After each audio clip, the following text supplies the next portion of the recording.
In this video, we are continuing our React Todo List application. I will be adding content and initial functionalities to the following React components.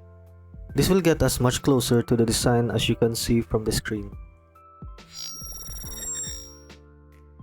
We'll start by updating the header and adding the HTML markup. We just added the header tag as well as the h1 tag for the title. In order to make it more dynamic, we need to add props to the header component. Notice that the props parameter is errored out. This is because Typescript does not know what is defined in the props object. For now, we will set it to any.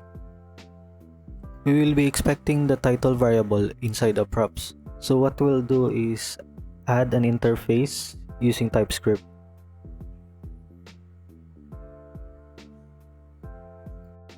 So we call this interface header props, and inside it is the title, which has the definition of a string.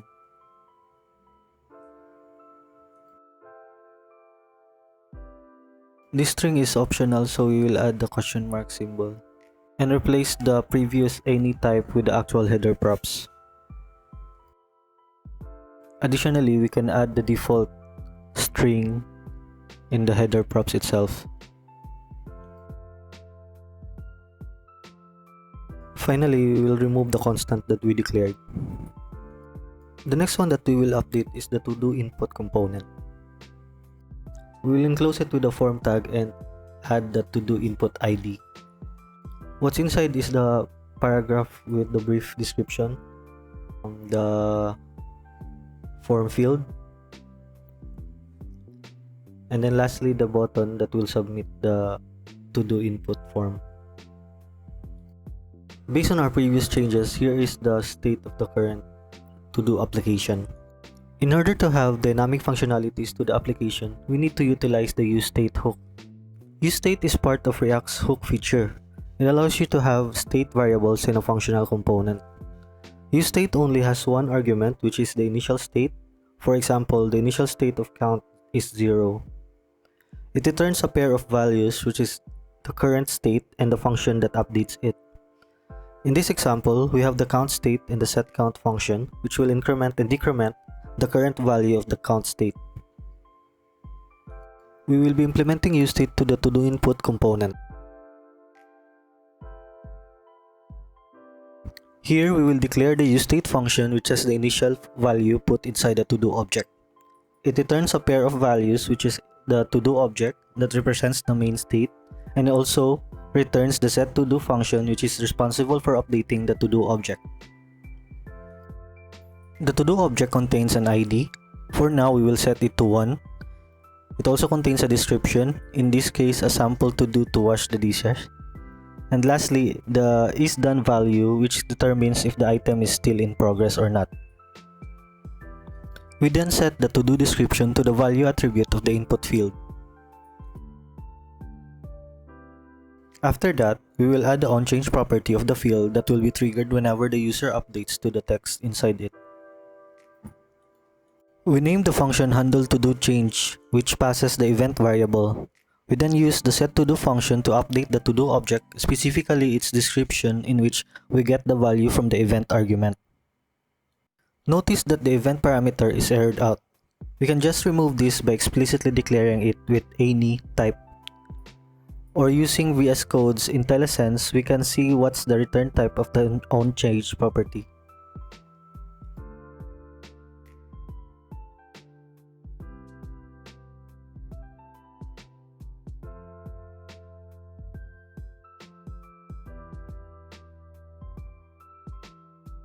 When we now check the browser, there's not much change. The description just goes back to its original value. What we'll add next is the onSubmit props. This will handle creation of the new Todo object. The onSubmit functionality resides in the submitTodo function. It also accepts the event argument, which for now will be having an any type. In order to stop the form from submitting and refreshing, we need to use the event.preventDefault function. For testing purposes, we'll be adding a console.log in this line.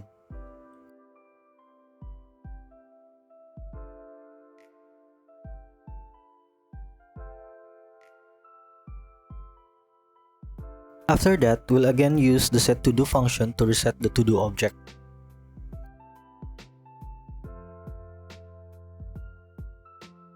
We'll also remove the todo object's description in order for us to visibly check in the browser.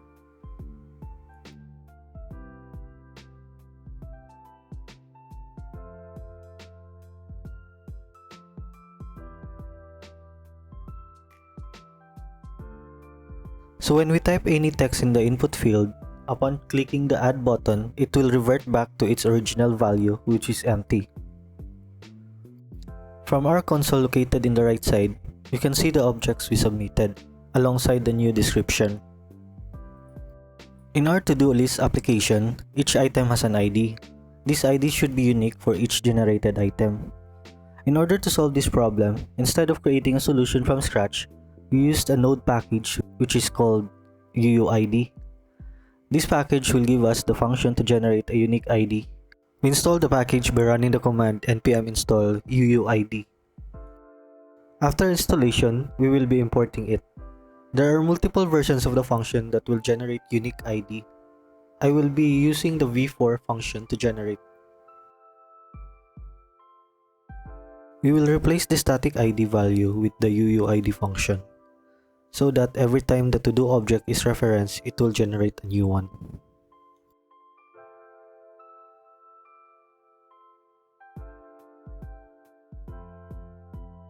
So here, as we type and add a new to-do item, we see from the console that the ID is different each time it is generated.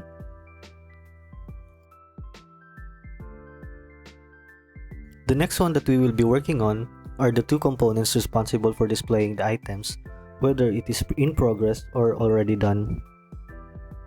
So here we enclose it with a div with an ID of to-do list, and then inside that is an unordered list which contains a checkbox and the description of the item. We will also be adding a list of items containing the object definition of a to-do item. We will add two as an example.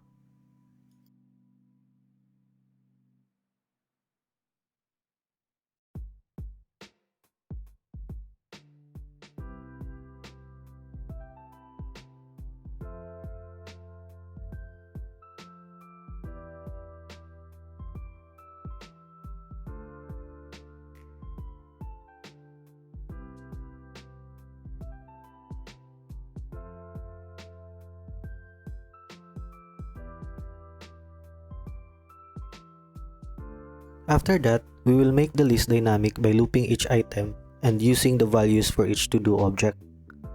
We will utilize ES6 map function to loop through each item.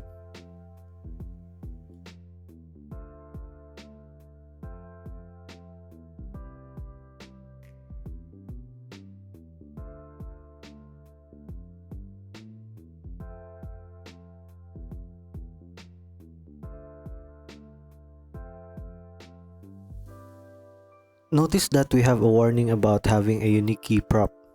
This is React telling us about having a unique key for every item that is iterated in the loop. We can solve this problem by adding a key prop in the list element. We already have a unique ID that we can use. After that, we can replace the static values with the variables from the object. For the checkbox, we can set it by adding the default check property and assigning it to the isDone value. After refreshing, we see the two objects we declared earlier. We will just add a heading in order to distinguish to-do list from the DoneList, and we will just copy what is in the to-do list from the DoneList component.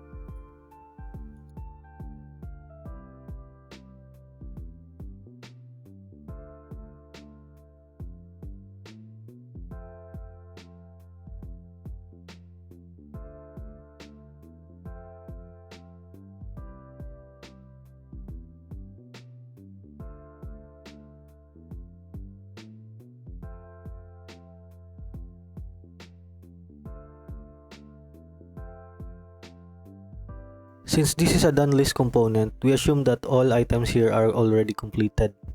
We will just set the checkbox to be disabled. When we refresh the browser, we will see the DoneList containing all the completed items. You will notice that all three components are still not communicating with each other. That is what we will be implementing in the next video. Please subscribe to stay up to date, like the video if you like it, leave a comment if you have any suggestions or feedback.